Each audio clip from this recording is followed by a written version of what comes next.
សួស្តីប្រិយមិត្តទស្សនិកជនទាំងអស់គ្នាថ្ងៃនេះនាងខ្ញុំមានប្រធានបទថ្មីមួយដើម្បីចែកជូនដល់បងប្អូនទាំងអស់គ្នាប្រធានបទនោះគឺមានចំណងជើងថាក្រោយសម្រាលកូនដើមទ្រូងឡើងសរសៃខៀវខ្វាញ់ខ្វាត់ធ្វើម៉េចទៅបាត់វិញ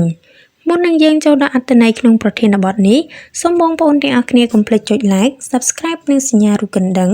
ដើម្បីទទួលបានវីដេអូថ្មីៗបន្ថែមទៀតពី Channel YouTube របស់យើងខ្ញុំ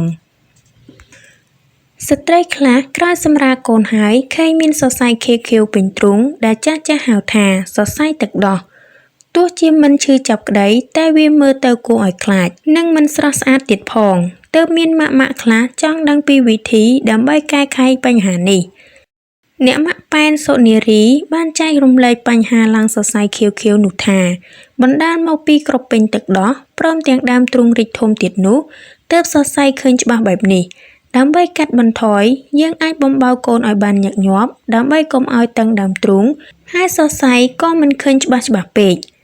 អាជីវកររូបនោះបានបន្ថែមទៀតថាយើងក៏ត្រូវលាបឡេផ្ដល់សំណើមដល់ស្បែកផងដែរដើម្បីឲ្យស្បែកទន់រលោងប្រហែល1ខែចុងក្រោយក៏រលុបបាត់អស់ច្រើនដែរ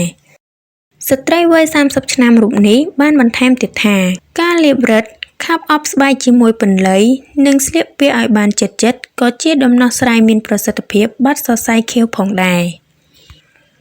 ចំពោះបញ្ហានេះលោកវិជ្ជបណ្ឌិតច័ន្ទស៊ីណេតប្រធានផ្នែកសម្ភពនិងរោគស្ត្រី